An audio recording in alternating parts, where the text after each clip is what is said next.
जी आया नूं प्यारे विद्यार्थियों 12वीं जमात की अंग्रेजी की किताब rainbow of English section A lesson number 3 thinking out of the box literal thinking इस लैसन के क्वेश्चन आंसरस पार्ट 2 अर्थात लॉन्ग आंसर टाइप क्वेश्चनस इस वीडियो में करन जा रहे हैं। सो 4 क्वेश्चनस ने इहदे विच।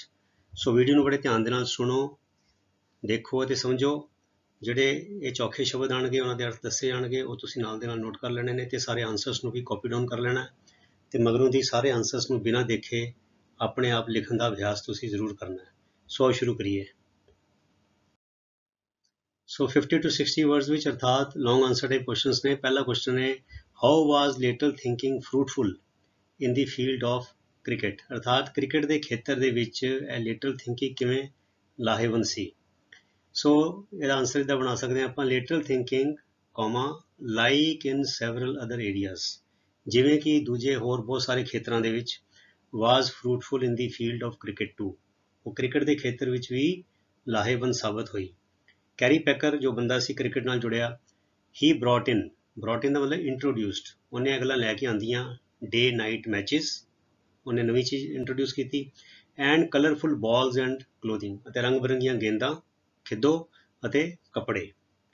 ਇਟ ਵਾਜ਼ ਅਨਕਨਵੈਨਸ਼ਨਲ, ਇਹ ਚੀਜ਼ ਜੋ ਰਿਵਾਜ ਸੀਗਾ, ਜੋ ਰਵਾਇਤ ਸੀਗੀ, ਜੋ ਪਰੰਪਰਾ ਸੀ ਉਹਦੇ ਉਲਟ ਸੀ। ਬਟ ਬਿਕੇਮ ਸੋ ਸਕਸੈਸਫੁਲ, ਪਰ ਇਹ ਗੱਲ ਜਿਹੜੀ ਸੀ ਉਹਦੀ, ਜਿਹੜੀ ਉਹਨੇ ਨਵੀਂ ਵਿੱਚ ਪ੍ਰਵੇਸ਼ ਕਰਾਈ, ਇੰਟਰੋਡਿਊਸ ਕੀਤੀ, ਉਹ ਇੰਨੀ ਕਾਮਯਾਬ ਹੋਈ that the hole world of cricket ਵੈਲਕਮਡ it, ਕਿ ਸਾਰੇ ਕ੍ਰਿਕਟ ਜਗਤ ਨੇ ਇਹਨੂੰ ਜੀ ਆਇਆਂ ਆਖਿਆ, ਉਹਨੂੰ ਇੰਬਰੇਸ ਕੀਤਾ, ਉਹਨੂੰ ਮਤਲਬ ਕਿ ਪ੍ਰਵਾਨ ਕੀਤਾ। Australia recently experimented with 2 captains for the test, ਤੇ ਟੈਸਟ ਮੈਚ ਹੁੰਦੇ ਸੀ ਉਹਦੇ ਲਈ ਪਹਿਲੇ ਇੱਕ ਕਪਤਾਨ ਹੁੰਦਾ ਸੀਗਾ, ਪਰ ਆਸਟ੍ਰੇਲੀਆ ਨੇ ਪਿੱਛੇ ਜੇ ਕਹਿੰਦੇ 2 ਕਪਤਾਨਾਂ ਦਾ ਤਜਰਬਾ ਕੀਤਾ ਤੇ ਉਹ ਵੀ ਠੀਕ ਰਿਹਾ। ਐਂਡ 1 ਡੇ ਮੈਚਿਸ, ਤੇ ਫਿਰ ਪਹਿਲਾਂ ਜਿਹੜੇ ਮੈਚ ਹੁੰਦੇ ਸੀਗੇ ਕਈ ਦਿਨ ਚੱਲਦੇ ਸੀਗੇ, ਫਿਰ ਉਹਨਾਂ ਨੇ ਇੱਕ ਦਿਨ ਦਾ ਮੈਚ ਦਾ ਜਿਹੜਾ ਤਜਰਬਾ ਕੀਤਾ ਉਹ ਵੀ ਕਾਮਯਾਬ ਰਿਹਾ।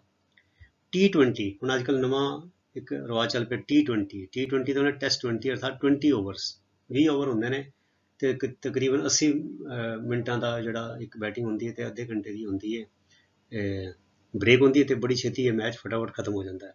ਸੋ T20 is a new variant ਬਣੇ ਹੁੰਦਾ ਮਤਲਬ ਵੱਖਰਾ ਹੋਇਆ ਰੂਪ, ਠੀਕ ਹੈ, ਉਹ ਤੋਂ ਹਟ ਕੇ new variant of cricket from the general 1 day matches, ਮਤਲਬ ਕਿ ਆਮ ਜਿਹੜੇ ਇੱਕ ਦਿਨ ਦੇ ਮੈਚ ਸੀ ਹੁੰਦੇ ਸੀਗੇ ਉਹਦਾ ਇੱਕ ਨਵਾਂ ਰੂਪ ਹੈਗਾ।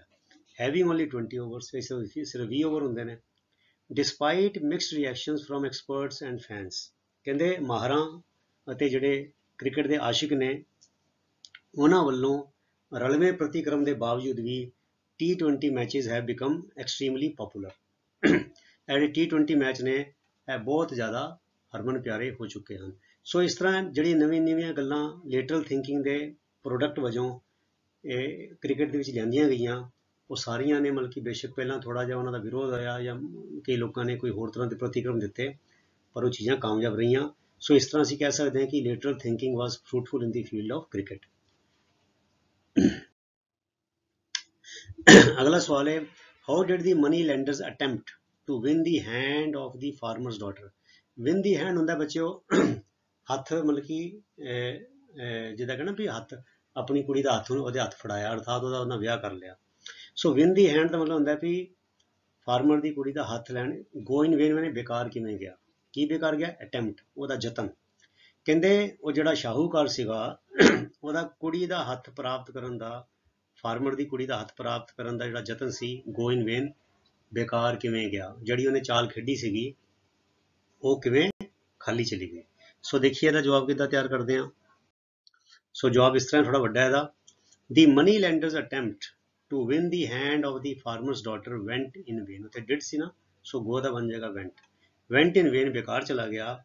ਕਿੱਦਾਂ, ਬਾਈ ਦੀ ਡਾਟਰਸ ਇੰਜੈਨਿਊਟੀ ਹੁੰਦੀ ਬੱਚਿਆਂ ਨੂੰ, ਦੇਖੋ ਸ਼ਬਦ ਲਿਖ ਲਓ ਨਵਾਂ ਮੈਂ ਪਾਇਆ, ਇੰਜੈਨਿਊਟੀ ਹੁੰਦੀ ਹੈ ਕੋਈ ਇਨਵੈਂਟਿਵਨੈਸ, ਉਹਨੇ ਕਾਢ ਕੱਢੀ, ਉਹਦੀ ਸਿਆਣਪ, ਅਰਥਾਤ ਉਹਨੇ ਕੋਈ ਐਸੀ ਜੁਗਤੀ ਕੱਢੀ ਨਵੀਂ ਜਿਹੜੀ ਸੀ। ਡਾਕਟਰਸ ਇੰਜੈਨਿਊਟੀ ਐਂਡ ਲੇਟਰਲ ਥਿੰਕਿੰਗ, ਉਹਨੇ ਜਿਹੜਾ ਹਟ ਕੇ ਸੋਚਿਆ, ਠੀਕ ਹੈ।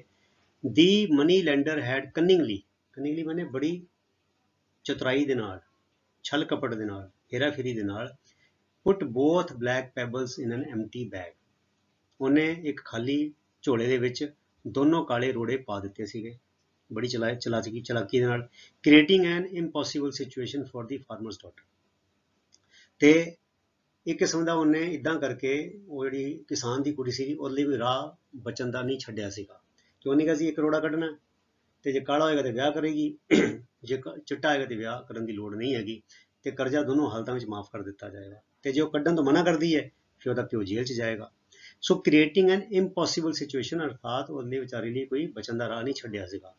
Drawing a stone by the girl would produce only the black one क्योंकि जे उन्हें कुड़ी ने वो चो हूँ रोड़ा कढ़ना सी हथ पा के झोले चों तो उन्हें सिर्फ काला ही रोड़ा निकलना सी क्योंकि दोनों ही काले सीगे।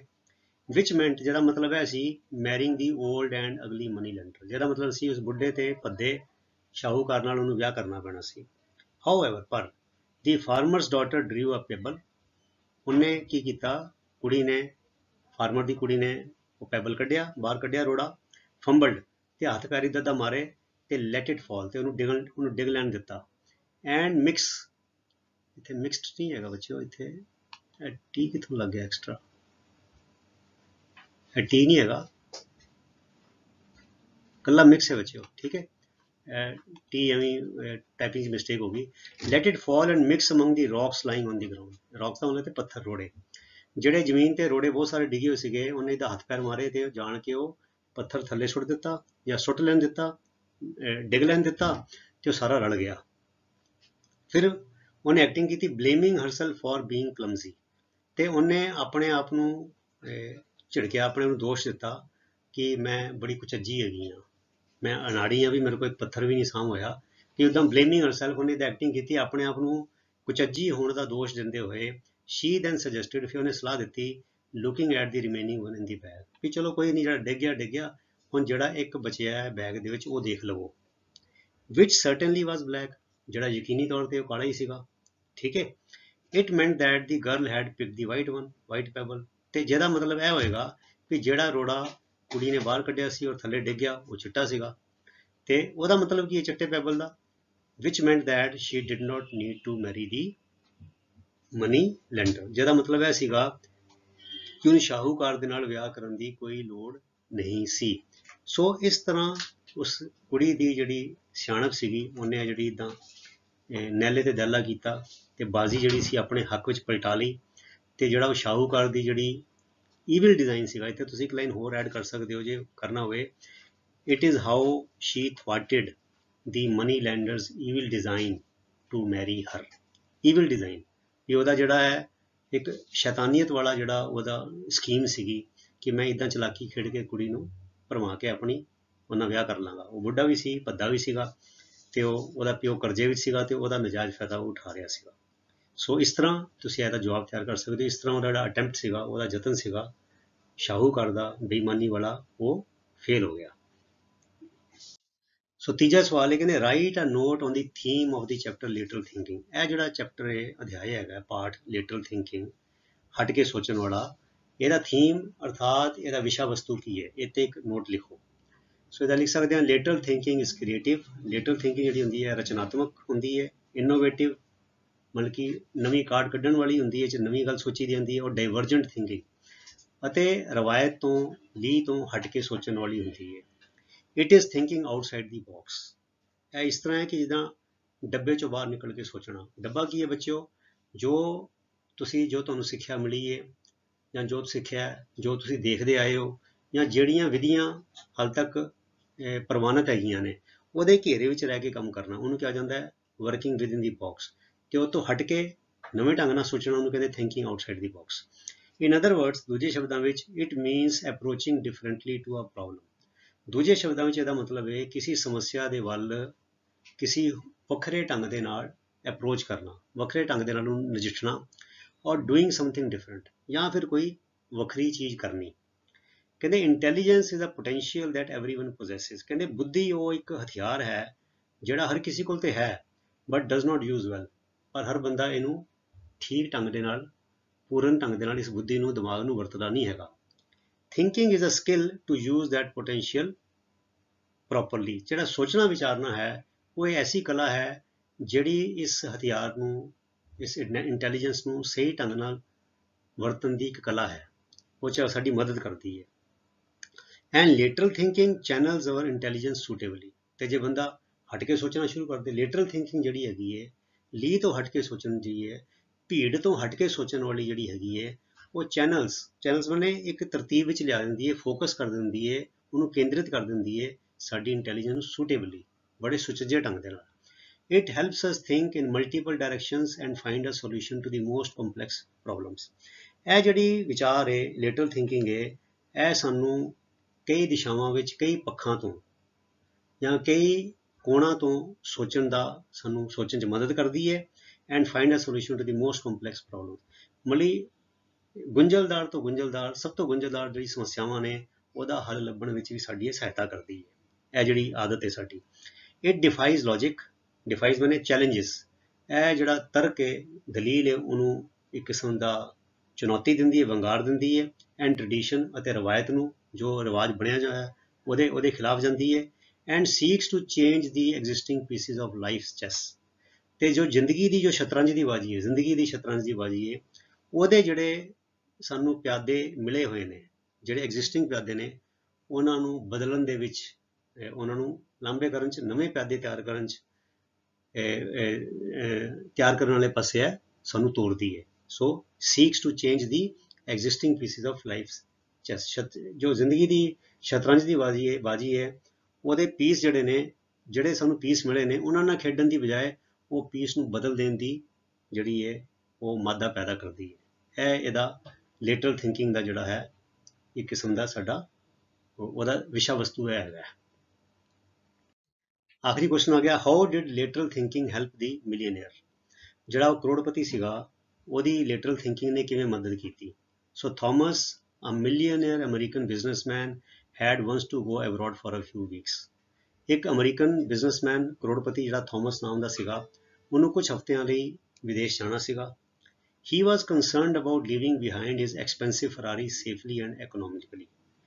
ਪਰ ਉਹ ਆਪਣੀ ਮਹਿੰਗੀ ਫਰਾਰੀ ਜਿਹੜੀ ਕਾਰ ਸੀਗੀ, ਜਿਹੜੀ ਕਈ ਕਰੋੜਾਂ ਦੀ ਹੁੰਦੀ ਹੈ, ਉਹਨੂੰ ਪਿੱਛੇ ਛੱਡ ਕੇ ਜਾਣ ਬਾਰੇ ਥੋੜਾ ਚਿੰਤਤ ਸੀ ਕਿ ਇਹਨੂੰ ਸੁਰੱਖਿਅਤ ਢੰਗ ਦੇ ਨਾਲ ਤੇ ਬਿਨਾਂ ਖਰਚੇ ਤੋਂ, ਕੋਈ ਬਹੁਤਾ ਖਰਚੇ ਕੀਤੇ ਬਿਨਾਂ ਮੈਂ ਕਿੱਦਾਂ ਛੱਡ ਕੇ ਜਾਵਾਂ ਇੱਥੇ ਪਿੱਛੇ। ਥਿੰਕਿੰਗ ਇਨੋਵੇਟਿਵਲੀ, ਪਰ ਉਹਨੇ ਬੜੇ ਇੱਕ ਨਵੇਕਲੇ ਢੰਗ ਨਾਲ ਸੋਚਦੇ ਹੋਏ, he went to a bank in New York city, ਉਹ ਨਿਊਯਾਰਕ ਸ਼ਹਿਰ ਦੇ ਇੱਕ ਬੈਂਕ ਵਿੱਚ ਗਿਆ, and borrowed $5,000 against his Ferrari as collateral. ਤੇ ਉਹਨੇ ਆਪਣੀ ਫਰਾਰੀ ਗਹਿਣੇ ਰੱਖ ਦਿੱਤੀ, ਤੇ ਉਹਦੇ ਵੱਟੇ ਉਹਨੇ $5,000 ਦਾ ਲੋਨ ਲੈ ਲਿਆ, ਉਧਾਰ ਲੈ ਲਿਆ, ਕਰਜ਼ਾ ਲੈ ਲਿਆ। ਦੀ ਬੈਂਕ ਰੈਡੀਲੀ ਐਂਡ ਹੈਪੀਲੀ ਓਬਲਾਈਜ਼ਡ, ਉਹ ਬੈਂਕ ਜਿਹੜਾ ਸੀ ਬੜੀ ਛੇਤੀ ਤੇ ਬੜੀ ਖੁਸ਼ੀ ਉਹਨਾਂ ਨੇ ਕਿਹਾ ਬਹੁਤ ਵਧੀਆ ਗੱਲ ਹੈ ਵੀ ਸਾਨੂੰ ਇੰਨੇ ਕਰੋੜਾਂ ਦੀ ਗੱਡੀ ਦੇ ਕੇ ਜਾ ਰਿਹਾ ਹੈ ਗਹਿਣੇ, ਤੇ ਮੰਗਦਾ ਪਿਆ ਸਿਰਫ $5,000 ਕਰਜ਼ਾ। ਉਹਨੇ ਹੱਸਦੇ ਹੋਏ ਤੇ ਫਟਾਫਟ ਉਹਨਾਂ ਨੇ ਉਹਦੀ ਰਿਕੁਐਸਟ ਜਿਹੜੀ ਪ੍ਰਵਾਨ ਕਰ ਲਈ। They readily and happily obliged and kept his Ferrari as security, ਤੇ ਉਹਦੀ ਜਿਹੜੀ ਉਹ ਇੱਕ ਜਿਹੜੀ ਫਰਾਰੀ ਸੀ ਉਹਨੂੰ ਗਹਿਣੇ ਰੱਖ ਲਿਆ।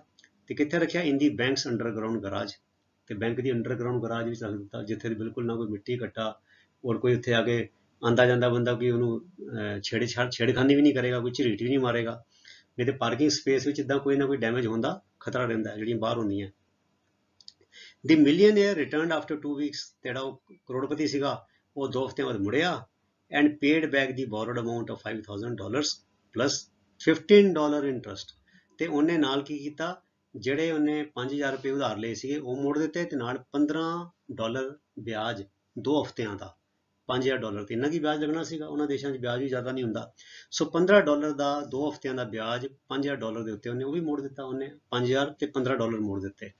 ਦਸ ਇਸ ਤਰ੍ਹਾਂ ਹੀ ਉਹਨੇ ਵਿਦ ਲੇਟਰਲ ਥਿੰਕਿੰਗ, ਇਸ ਹਟਵੀਂ ਸੋਚ ਦੀ ਮਦਦ ਦੇ ਨਾਲ manage to park his car safely and cheaply, ਉਹਨੇ ਆਪਣੀ ਕਾਰ ਨੂੰ ਬੜੇ ਸੁਰੱਖਿਅਤ ਢੰਗ ਦੇ ਨਾਲ ਤੇ ਬੜੇ ਹੀ ਆਪਣੇ ਸਸਤੇ ਰੂਪ ਦੇ ਵਿੱਚ ਇਨ ਦੀ heart of New York city for 2 weeks, 2 ਹਫ਼ਤਿਆਂ ਲਈ ਨਿਊਯਾਰਕ ਸ਼ਹਿਰ ਜਿਹੜਾ ਦੁਨੀਆ ਦਾ ਸਭ ਤੋਂ ਮਹਿੰਗੇ ਸ਼ਹਿਰਾਂ ਵਿੱਚੋਂ ਗਿਣਿਆ ਜਾਂਦਾ, ਜਿੱਥੇ ਪਾਰਕਿੰਗ ਘੰਟਿਆਂ ਦੇ ਹਿਸਾਬ ਨਾਲ ਉੱਥੇ ਪਾਰਕਿੰਗ ਦੀ ਫੀਸ ਕਈ ਡਾਲਰ ਲੱਗ ਜਾਂਦੀ ਹੈ। ਤੇ ਉਹਨੇ 2 ਹਫ਼ਤੇ ਦੇ ਲਈ ਆਪਣੀ ਕਾਰ ਬੜੀ ਸੁਰੱਖਿਅਤ ਜਗ੍ਹਾ ਤੇ ਸਿਰਫ $15 ਵਿੱਚ 2 ਹਫ਼ਤਿਆਂ ਲਈ ਉਹਨੇ ਨਿਊਯਾਰਕ ਸ਼ਹਿਰ ਦੇ ਅੰਦਰ ਆਪਣੀ ਰੱਖ ਕੇ ਚਲਾ ਗਿਆ। ਸੋ ਇਸ ਤਰ੍ਹਾਂ ਉਹਨੇ ਲੇਟਰਲ ਥਿੰਕਿੰਗ ਦਾ ਉਹਨੇ ਫਾਇਦਾ ਲਿਆ। ਲੇਟਰਲ ਥਿੰਕਿੰਗ ਨੇ ਇਸ ਢੰਗ ਦੇ ਨਾਲ ਉਸ ਕਰੋੜਪਤੀ ਦੀ ਮਦਦ ਕੀਤੀ।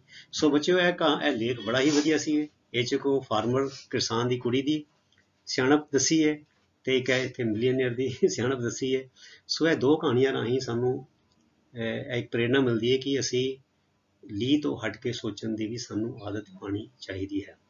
ਸੋ ਐਸੀ ਪਿਆਰੇ ਵਿਦਿਆਰਥੀਓ, ਤੁਹਾਡਾ lesson thinking out of the box, lateral thinking, ਤੇ ਇਸ ਵੀਡੀਓ ਦੇ ਨਾਲ ਤੁਹਾਡਾ ਲੈਸਨ ਪੂਰਨ ਤੌਰ 'ਤੇ ਸਮਾਪਤ ਹੁੰਦਾ ਹੈ।